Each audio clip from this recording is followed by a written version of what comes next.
Connection, opportunity, possibility. It's what we all want. Spectrum has built a world where anything is possible, with products and services designed to work better together for a seamless connectivity experience.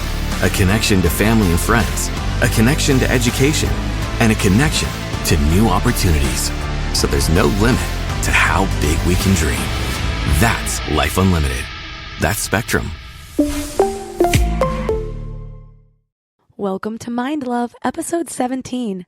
Today's episode is all about the benefits of human touch from a professional cuddler. Loneliness is the biggest health risk, and it only takes 20 seconds of hugging to release oxytocin. Turn up your frequency with Mind Love. Bite-sized brain hacks for seekers, dreamers, and doers. It's time to give your mind a little love with your host, Melissa Monti. Hi friends, I hope you're all feeling as amazing as I am today. I'm actually just coming out of a really amazing visioning event that I went to this weekend, put on by my husband's success coach, Mark Dama, so I'm feeling extra fired up. One of my favorite things about living in the LA area is the huge mix of happenings and events happening within just a few miles of my house. One of my favorite things to do is actually scrolling through Facebook events just to see what cool things catch my eye. One of these recently was a group cuddle event. The description said it was perfect for people who like hugs, check, and who are looking to relax and unwind, double check. Of course, this sent me on a Google roller coaster for the next hour, but not only were there cuddle events, you could also hire your own personal one-to-one cuddler. The YouTube videos around the topic actually seemed pretty solid, and I couldn't help but listen to the chief cuddle officer's soothing voice and think, yep, I'd cuddle that. Those who know me know I am eccentrically open-minded, and so I started to see, well, human touch is a basic need and not everyone has it, so why wouldn't it be a great idea? Seriously though, children who don't get enough physical touch usually have ranging psychological issues. Studies show loneliness and unhappiness go hand in hand, and even just getting a cat increases your lifespan. Yet somehow there's a nagging stigma that goes along with paying for a physical connection. Even paying for a non-sexual date wouldn't fly with some people. Well, today, we're going to talk to a professional cuddler. Yep, the one in all those YouTube videos I found. Her name is Faye Wyatt. Faye is the chief cuddle officer at Cuddle Sanctuary, which is a professional cuddle service here in Los Angeles that they like to call the Affection Spa. Her bio on the website states that she already loves you unconditionally, and after meeting her, I'm going to accept that as fact. People describe their sessions with Faye like spending time with a good friend who really cares about you. She really believes in the healing power of presence, non-judgment, and affectionate touch, and with a background in psychology, she's experienced in working with trauma, grief, depression, attachment, relationships, intimacy, and even LGBTQ issues.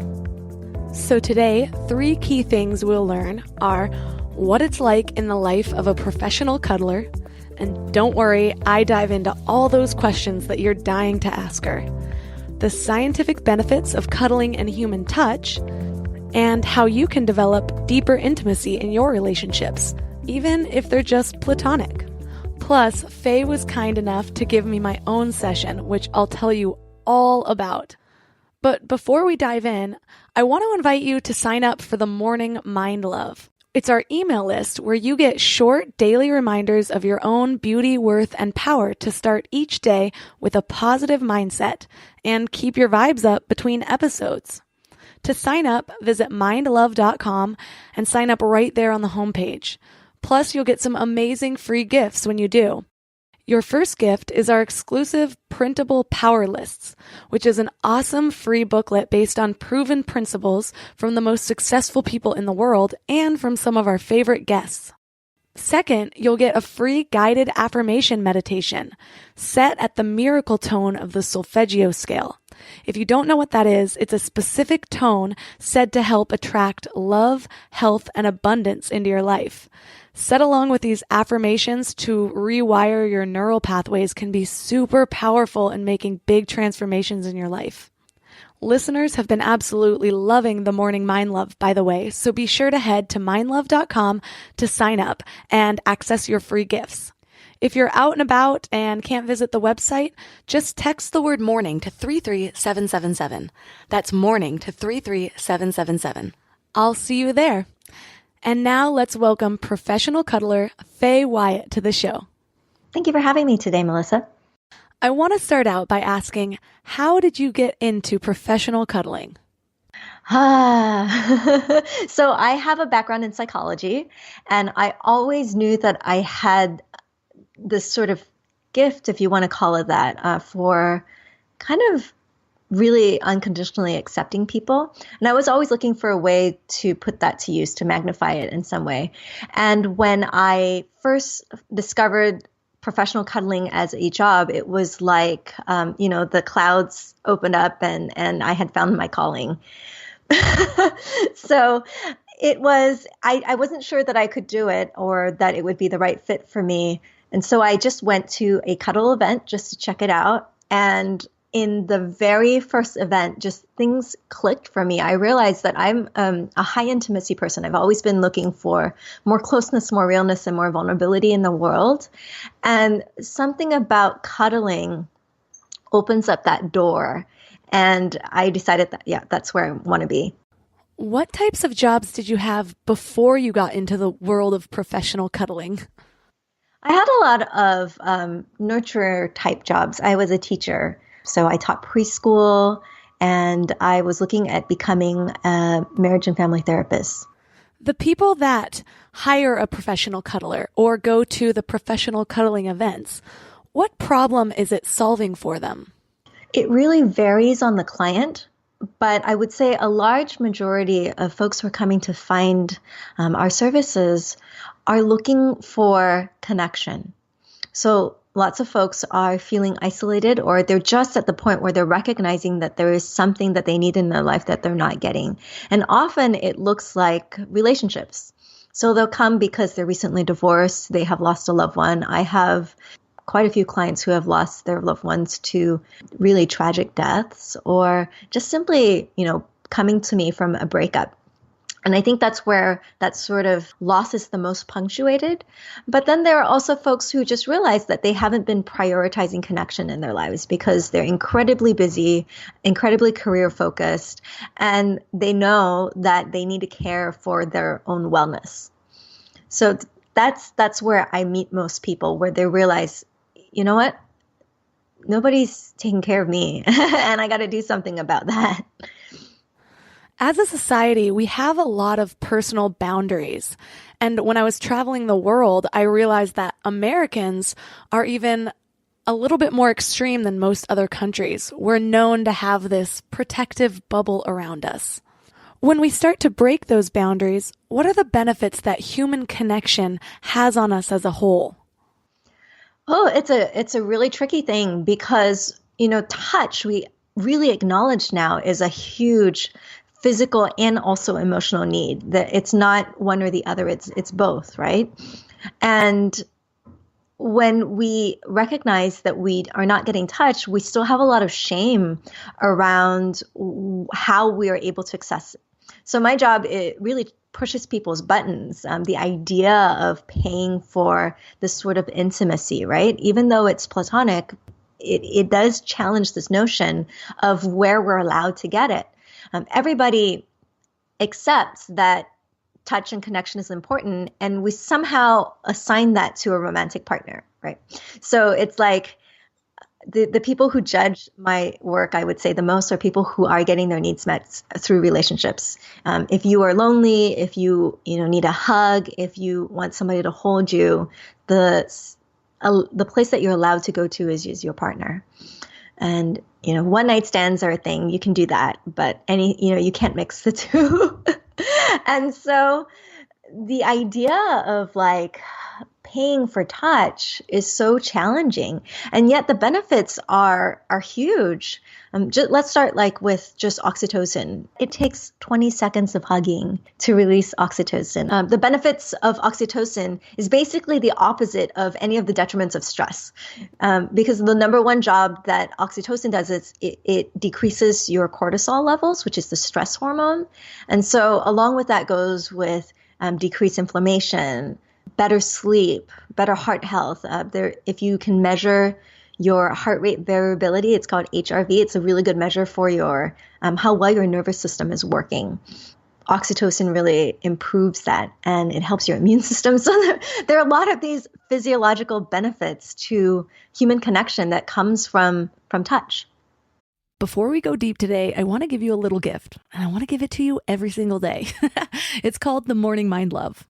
I know how life can be. You're all fired up after an inspiring episode, and then a new day or a new challenge comes at you, and it's just hard to keep up that energy. Well, the Morning Mind Love is kind of like an oracle from your higher self to help you start each day with a positive focus. Plus, when you sign up, you get 2 free gifts, a 30-minute binaural meditation and 30 days of journaling prompts to help you remember who you truly are. And it's all completely free. So join over 9,000 people and go to mindlove.com to sign up, or text the word morning to 33777. Welcome to Nada Yada Island. Next on Metro's Nada Yada Island podcast. I almost fainted when the 4 new bomb shelves arrived. 4 free Samsung Galaxy A16 5G phones at Metro. No way. And finding out the 4th line is free. Oh, things got heated. That's wild. Join Metro and get 4 free Samsung 5G phones. Only at Metro. Plus tax. Bring 4 numbers and an ID and sign up for any Metro Flex plan. Not available currently at T-Mobile or have been with Metro in the past 180 days. It's funny because, as you said, somehow there's a stigma associated with paying for human touch, like it's desperate or weird, even though there are only positive benefits. But on the flip side, most people have no problem paying for pills to sort of numb the same need, regardless of the crazy list of harmful side effects that go with those. Yeah. We have a comfort around the store-bought neuroreceptors, right? And the truth is our bodies are these incredibly rich pharmacies. And all you need is just the right trigger, the right environment to produce the stuff that we have in our own bodies already. And of course, some of us need help. However our bodies are wired, I'm going to say pharmaceuticals can be incredibly helpful, but for a large majority of us, a lot of this healing can really come from getting help through connection. I imagine that it also comes down to the feeling of worthiness for some people. Relationships can act as a sort of validation, like this person thinks I'm worthy of spending a lifetime together. But people end up alone for all kinds of reasons. Building a career, their partner died, they wanted to travel the world solo. Not everyone even wants a relationship. But the need for human touch goes beyond lifestyle choices. So I think it's wrong to judge people who have this need that you're able to solve in a safe and loving way, especially if you don't know what it's like to be alone. Yeah, loneliness is the biggest health risk. And it is so unacceptable. There is so much shame that we assign to folks who are lonely because we look at that as a failing of some sort. Like, oh, you're lonely. That means that you're not good enough. And so many of the clients that I see, they come to me with that shame. It's very hard for them to get to the point where they reach out to somebody and say, I'm lonely and I could use some support, because what does that mean about me? Does that mean that I am not attractive and I'm undesirable? Does that mean that, I have failed at this basic human task of finding community and connection? And so just getting past that is a huge leap. When people think about clients of professional cuddling, the number one thing that they imagine are, desperate, lonely people who can only get what they need by paying for it. And the truth is, at least the truth of my experience as a practitioner and seeing these clients, that these are people who are taking initiative in their lives. These are some of the most vulnerable, authentic people that I have ever met, because they are willing to look at a need in their life without shame and with just a whole lot of love. And they are doing their work of taking care of themselves. These are people who are incredibly great at self-care. How do cuddling and meditation relate? Do they share any of the same benefits? Oh, I would say hugely so. I call cuddling my meditation practice. There is cuddling well really demands presence. It's really difficult to have your mind racing 100 miles an hour when you are in deep presence with someone else. When somebody is there fully in their body and invites you to inhale deeper and to slow down your breath. And it is one of the very few things that we do with our body that doesn't involve doing. So meditation is one of them, right? Or sleeping might be another. I think cuddling goes right up there. All the other things that we do for health, like yoga, exercise, those are things that involve active doing. And cuddling is one of the few ways where you can be in contact with your body, just really paying attention to what's going on with it without exerting yourself while you can be in that rest and repair state. I think it's beautiful. With some of my closest girlfriends, one thing I love about being a woman is that we're okay with, cuddling up to our girlfriends sometimes. And it's just in a platonic way, but a lot of people aren't comfortable with that, especially the male gender. Why do you think we have so many personal boundaries? Oh, there's a lot of kind of cultural norms that go against the idea of platonic touch to begin with. I think in our society, we are so sex focused and really touch deprived at the same time. Touch has been so overly sexualized in our society. What that means is that when you engage in touch with somebody else, it can be really confusing what that's about and what that is a promise of or isn't a promise of, right? And so that is one of the barriers. It's hard to set the stage for something that is just a platonic experience. It's not something that we talk a lot about in the world. Another thing is, I have to say, we have to acknowledge that there has been a lot of our own boundaries getting crossed. And so sometimes our fear of touch is a response to our trauma around getting touch that we don't want. And that's a big piece of it. When people come to our events for the first time is, am I going to be touched by somebody I don't want to be touched by? Am I going to have to sit there and tolerate, touch? And we fear this because so much of the touch that we experience in our life is unwanted. It's unwanted. It's not relaxing. It is crossing our barriers and our boundaries. So the only way to create this sort of safe environment where the touch is welcome and relaxed is to set up a stage where boundaries are really enforced and encouraged. At Cuddle Sanctuary, we say that we honor boundaries with enthusiasm. So what that means is that if there's something that I don't want, so for example, let's say I don't like my face being touched, that is something that is on me to communicate. And when somebody asks if they can touch my face, that I'm going to say no. And no is a complete sentence. You don't need to say anything else besides that. And our practice is when we receive a no from somebody else to say something kind back, like great boundaries, or my favorite is, thank you for taking care of yourself. Oh, I love that. Honestly, I wish I would have developed that skill in college to have this safe space to practice boundaries and saying no to people, especially as a recovering people pleaser. It just seems like a really healthy skill to practice. Yeah, that's probably the biggest takeaway that folks have. They're surprised because they came for the cuddling, right? And then they left with really strong boundaries. And it's a paradox. Really strong boundaries means that actually what ends up happening is you get exactly what you want, nothing more and nothing less. It's pretty amazing. How do the group cuddling events differ from hiring a personal cuddler one-to-one? What they have in common is cuddling and connection. And the structure is simply what looks different. So when you go to an event, it is a social thing. So there are some social dynamics. It's a sort of workshop-like environment. And most of the interaction that you have will be with other attendees. So you get to navigate a room full of people and figure out who do I want to interact with? How do I want to interact with them? Will I spoon with one person? Will I spoon with a whole row of people? Will I just sit and chat? Will we hold hands? So it's kind of a little bit of a buffet that you have to navigate on your own.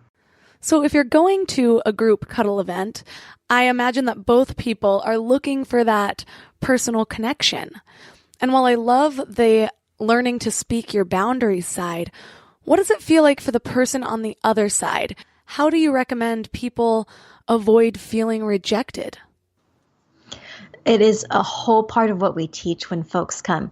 The thing that we say is your number one job is to take care of yourself, right? And so every no that you say is actually a yes to something else that you want.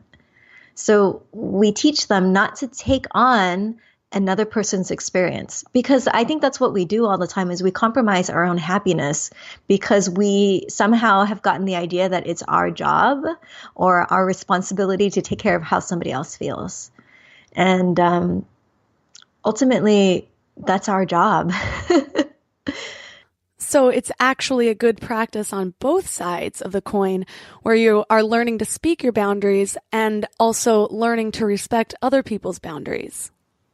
Exactly. It's a two-way street. And I find that as I get better at enforcing my own boundaries and learning how not to martyr myself for somebody else, that I get a lot better at really celebrating when I meet somebody else's boundary too, because all of a sudden I see how great they are at taking care of themselves and how much I can trust them and their honesty. This episode is brought to you by Rakuten. If you're shopping while working, eating, or even listening to this podcast, then you know and love the thrill of the hunt. But are you getting the thrill of the best deals?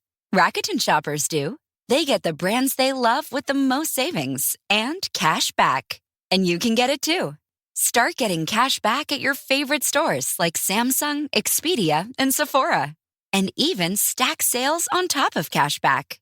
It's easy to use, and you get your cash back through PayPal or check. The idea is simple.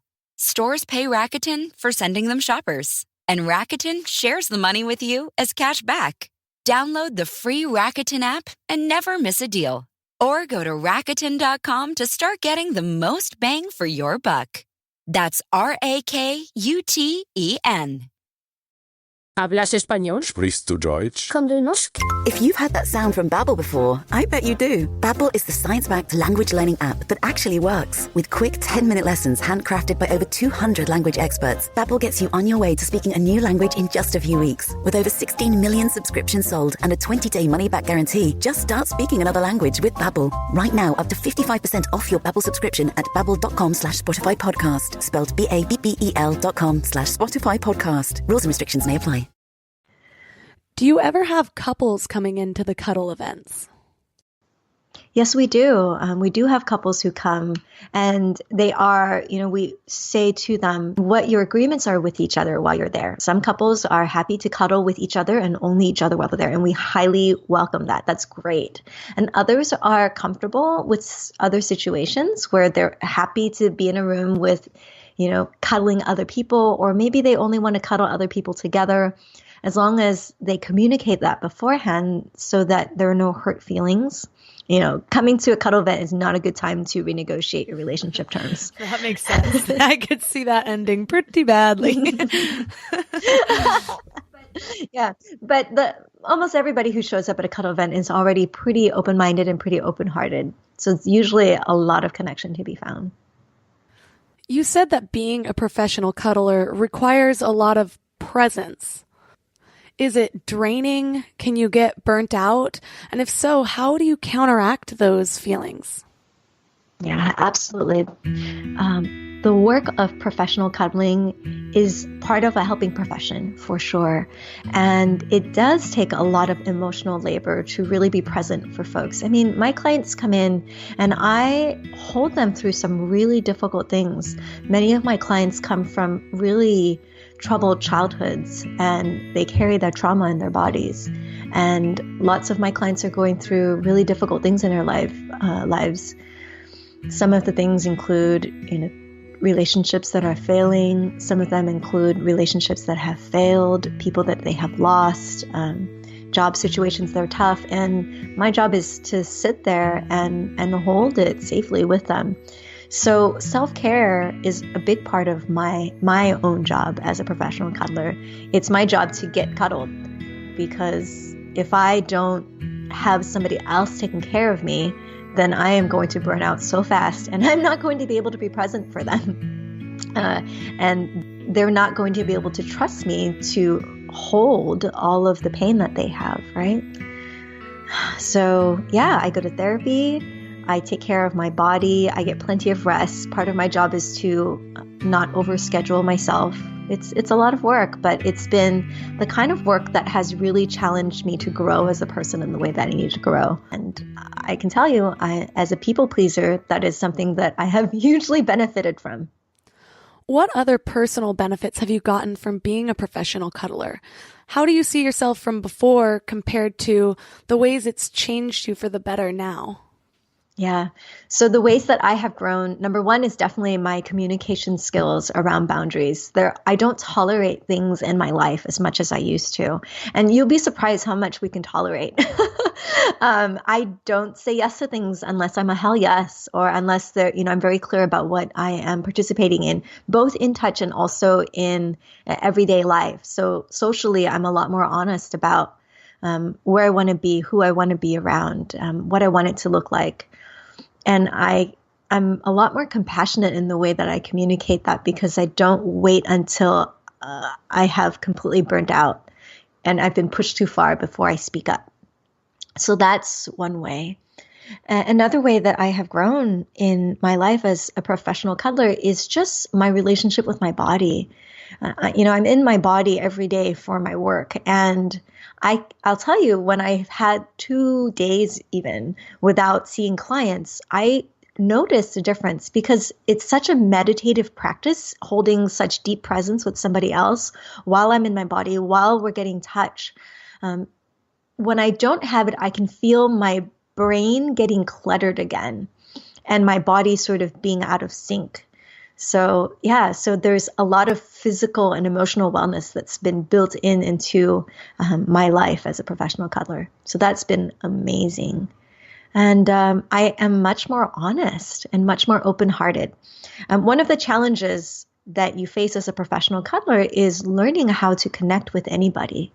Now, I really believe that I can see any client, and I didn't used to, because I'm human and I have biases, and there are people that I was afraid of that I didn't know if I could connect to. And being a professional cuddler, I've really leaned into this unconditional love thing, and it has challenged me to really look at my own biases and learn to set them aside and see people for who they are, for being human and beautiful, because everybody is perfect the way they are. Were there any issues that arose or areas that you realized needed work that professional cuddling ended up highlighting for you? Oh, absolutely. It's called countertransference. Essentially is when, my own issues come up in a session and oh my goodness, I have to face that. So that's why I go to therapy.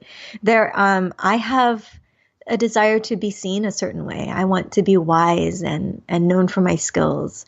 And I have a desire to be accepted. I have things that I want to receive in the world from people around me, validation. So, going to therapy is helpful. What type of people make the best professional cuddlers? I would say that the people who make the best professional cuddlers are the ones who love cuddling to begin with. And this would be a horrible job for somebody who just doesn't like being close to people. And I would say it's somebody who is able to set themselves aside for a moment and really be there for somebody else. I think a lot of people are drawn to professional cuddling because they need cuddling in their lives. And I think that's a wonderful way to find this work. And also, I think it's important to realize that this job is all about holding space for somebody else. So this is a type of person that knows how to be completely focused on another person. And I would say somebody who's willing to sit with an open heart, with a lot of compassion and a lot of non-judgment. Because that's probably the number one thing that helps our clients, is coming to a place where they are not judged at all. Hold that thought. The Mind Love podcast is supported by Castbox, the fastest growing, highest rated podcast app on iOS and Android. Castbox has over 50 million free episodes that more than 13 million users download and listen to wherever, whenever. Castbox has also pioneered a brand new way to search. All you have to do is enter a keyword or phrase, and Castbox will search all show titles and transcripts of every single episode to deliver exactly what you're looking for. So head over to your app store, download Castbox, and try it for yourself today. How do you handle sexual arousal? I mean, we're all human. I'm sure it's had to come up at least a few times, especially with the male clients. What do you do in those situations? Oh, it's not a big deal at all. When I have that phone conversation with them before I see them, we talk about what they expect. So right off the bat, I'm only seeing clients that have an intention for a platonic experience. And just because you have the intention doesn't mean that your body is going to be on board. And that's okay. I'm not afraid of sexuality. I'm not afraid of arousal. What I care about is that we're on the same page looking for the same experience. So what I say to a client is very simply, arousal is just a natural response to your body experiencing something it likes. And a lot of times, you can have an erection or erection without it being about sexual arousal. It can just be a physiological response. So for me, it's all good. It's wonderful. You get to celebrate that your body is doing its thing. And then all we do is we just make a shift. So what that means is we can shift positions. We can change up what we're doing. We can change the way that we're breathing and draw our breath into our heart or something like that. And also that I kind of open the door for us to talk about it openly. And there is nothing that is as useful as kind of disrupting that sort of energy as having a conversation about it. So are you trained on a number of cuddle positions? Absolutely, yeah. And that's something that I teach as well. So it's not essential to do the work. A lot of professional cuddlers come into this work not really having a vocabulary around what positions are what, because that's not really important. At the end of the day, is just creating connection with the client. But I do happen to, I think last I counted was something like 90 plus cuddle positions that I use. And they're great because they're kind of like yoga poses in the sense that each pose will evoke a certain emotion or certain type of feeling in your body. And different cuddle positions can do that too. Okay, so what are the top few favorites that maybe we can describe for listeners to try with their partners or friends at home? Sure. One of the most favorite ones of all time is called the lap of luxury. So one person can be the lap and the other person can be what we call the luxury. So the person who's the lap would sit up really comfortably and stretch their legs in front of them. And one of the legs will be basically a pillow, like a body pillow that you can kind of hug onto. So whoever is receiving this position will lay on their side and put the head in their lap sideways and kind of grab onto that leg. And if you want to, the person who's sitting up can kind of, how would I describe this? Pull their knee up so that they can put their leg against the back of the other person and hold them really secure. It's a really beautiful position, and it brings out that sort of like inner child that wants to be held and nurtured. And you can play with their hair and caress them. Play with their hair? That sounds amazing. It's like my favorite pastime from childhood.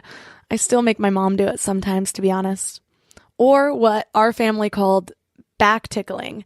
So my grandma would just do the light touch on my back for hours. She said it was better than a babysitter. Come over. I'll do a session with you, and that's what we can do. Just like the whole hour. I'll tickle your back. I did take Faye up on her offer, so I'll tell you about that at the end. Yeah. Yeah. A lot of people think that a professional cuddling session is all about spooning.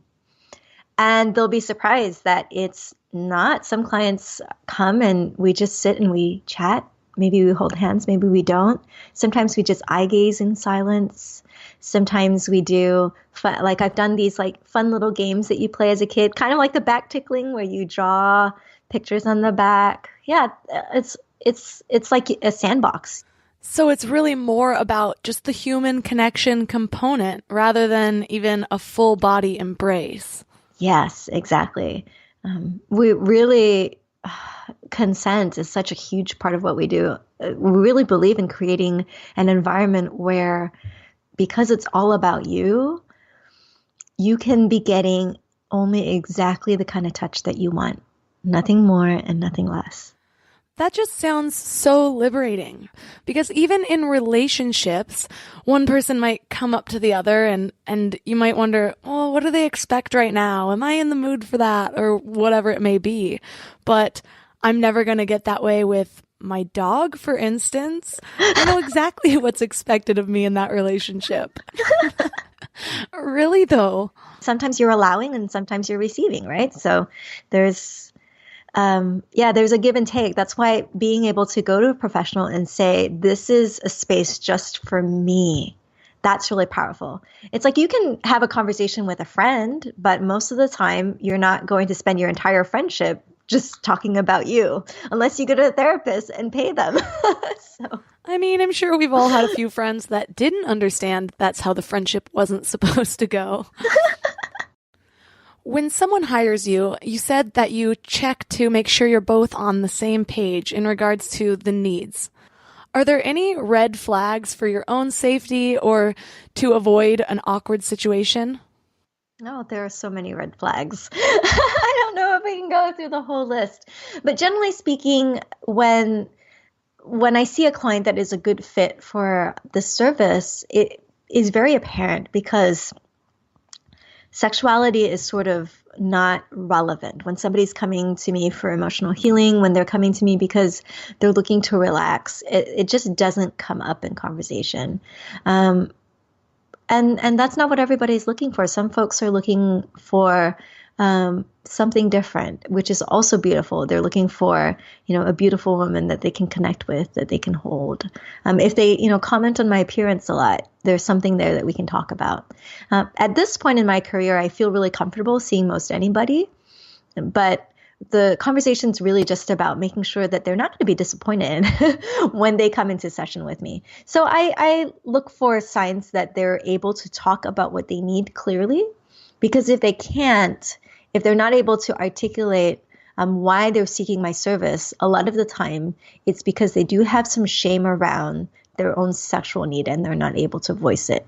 And people who have a sexual need and are happy to voice it, I trust, because, they can talk about it and they're addressing it directly. They don't have to address it indirectly in the wrong place. I had a really close guy friend who was really vocal about hiring adult service providers.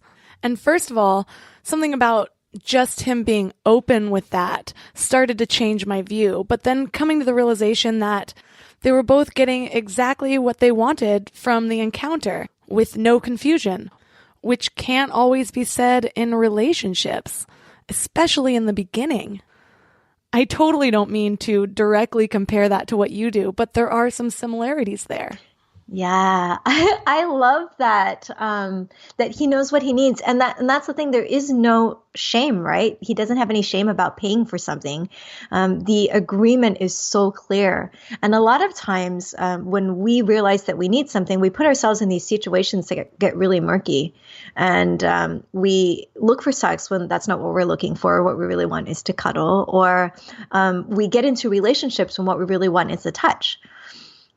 And so it gets really confusing sometimes, and it's really helpful to be able to isolate. This is the thing that I need right now, and to say, if I can just pay money for it, then I don't have to go through the whole jumping through hoops that takes a lot more of my time and energy, and it's not something that I want to be spending my time doing.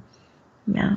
I think having more experiences like this might even help some people find those boundary lines that might have been blurred over the years. I know there are plenty of people out there myself included at one time, who would wake up in the morning and regret the night before, but in the moment you get swept up in those feelings of being held or feeling loved or feeling worthy. Yeah. Oh, that feeling of worthiness is inevitable when you are held and fully just accepted in the moment. And I hear this over and over again, that we make better decisions around our romantic lives and our sex lives when our baseline touch needs are being met. I can totally see that. When people get lonely, they might settle on who they even want as a partner, which is a huge decision to make. But you shouldn't make that just because you're lonely. It should be because you see that person fits into your life. Yeah. Yeah. We're not acting out of hunger, right? We're coming from a place of centeredness and fullness. Yes, it's like you're riding down that highway of life and you're starving and the only thing around is a Jack in the Box. So you get a burger instead of the organic salad that your body really needs. That's exactly right. I love that. The Jack in the Box. Do you have any tips on how listeners that are interested might be able to provide a more mindful physical touch within their friendships, even if they're not in a relationship right now? Yeah. Having a conversation is really all it takes. The only way to be able to get connection is if you make a space for it. And that's in any form, right? So it's good to kind of approach a friend and say, hey, I really am kind of into cuddling, and I'm wondering if that's your thing and if that's something that we can do. And, really define that as being non-sexual. This is really platonic. And in that, we mean that it's non-erotic and non-romantic. So the first step is to recognize that you need it, and then set the stage for getting what you want by finding the people who want the same things as you. And that's easier said than done. I recognize that it's scary navigating that. Even in our relationships, I have a husband, and I don't think I had cuddled him this mindfully before I started this work. We cuddle sort of incidentally, right? While watching TV, before sex, after sex, going to bed, all of those things. But really setting aside the time to say, actually, this is a thing that deserves some room in and of itself. Kind of like you make time for yoga or meditation. It's like making a time and space to cuddle. What was that conversation with your husband like when you said, I think I'm going to go cuddle other people? What were his concerns, if any? My safety and what the service would look like. And there was a lot of, back and forth. At first, when I first started my work, I only cuddled other women. And then I realized that I wanted to be of service to the folks who really needed me, which included the population of men. So and I'm really fortunate that he is incredibly supportive, even if it's not his thing. Are there ways that listeners at home can touch themselves in a non-sexual way where they might tap into some of these same benefits? So a couple of things when you talk about that. It's not going to be the same as being in connection with another person. Apparently, the way that our neurology works is that when you are doing the motions of touching, that takes up so much of your brain processing power that the feeling of actually receiving the touch is different. That's why you can't tickle yourself. But that being said, there are a lot of benefits to self-massage that are being researched today. So I would say if you can make this almost like a meditative space for yourself and take a moment to breathe, slow down your breathing, and tune into your body, what you may notice is that your body will have messages for you about needs that it has. So you may notice that there is a tension in your shoulder. So go ahead and massage that, right? You may notice that you are wanting to be squeezed. So what's really helpful is to have a really big blanket that you can kind of wrap yourself in. And you may notice that you're wanting a kind of slow caress, and you can do that. A lot of times we just don't even sit down to check in with what it is that we want or need. Well, thank you so much for providing all of this knowledge on the benefits of cuddling and human touch. I think we all know that it is important, but we may not have articulated the depth of the need or realized that there were options out there. Do you have any parting advice for our listeners? Yeah, just simply that it only takes 20 seconds of hugging to release oxytocin. I think there is a researcher, his name is Paul Zak, and his prescription is 8 hugs a day. We make a lot of priorities in our life around our wellness that includes like sleep and exercise and food. And a lot of times the thing that doesn't get on that list that should is human connection and touch. So I just want to encourage everybody to look at that as another wellness piece in their lives and to actually put it on your schedule. And so I've learned to put connection on the calendar. It seems a little counterintuitive, but it's super important. And connection can look like lunch with a friend where you get a hug, or going to see a friend's dog where you can get some cuddles there, or going dancing or doing yoga. Those are things that put us in connection with our bodies and with other people. So put it on the calendar. It's too important to neglect. 8 hugs a day. I love that. I'm already tracking my water intake, so I just need to add one more streak habit on my Apple Watch. Totally doable. Now, I said I'd tell you all about my experience, and it was amazing. I was a little bit nervous, to be honest with you, being that it was my first pro cuddle session. But from the moment she opened the door, Faye had a really welcoming presence that just put me at ease. The room that we had the session in was super cozy, and she basically just guided me through some different positions. First, we just sat back to back and kind of swayed side to side, which I think was a really good intro to get me more comfortable. And she asked me what conversation level I'd like and what my comfort was with touch. And I told her that I'm just open-minded and I just want the whole experience. My favorite positions were Big Bear, Little Bear, where she sat propped in the corner of the kind of couch bed thing we were on. And I sat with my back facing her between her legs, and she just light touched my arms and played with my hair. About 5 to 10 minutes into the session, I felt like my body was just melting. And at the end, I even teared up. I felt a little bit emotional. It just felt really good to have somebody be so present with me for that long of a time, just paying attention to me, making sure I felt good, and making sure I was relaxed, heard, and loved. I can totally understand why people are repeat customers. If you want to learn more about Faye Wyatt, you can find her at cuddlesanctuary.com or at Cuddle Sanctuary on social media.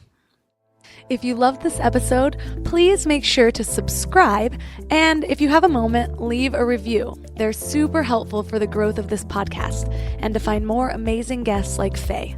I also want to remind you to sign up for the Morning Mind Love, our short daily reminder emails of your own beauty, worth, and power, so you can start each day with a positive mindset and keep your vibes up between episodes. You can sign up at mindlove.com right there on the homepage. Or if you're out and about, just text the word morning to 33777. That's morning to 33777. And we'll get you signed up on the email list. Plus, you'll get 2 free gifts that we mentioned at the beginning of this episode. As always, thanks for giving your mind a little love today, and I'll see you next week. Thanks for tuning into Your Higher Frequency with Mind Love. Head to mindlove.com for a free gift to keep your vibes up until next week.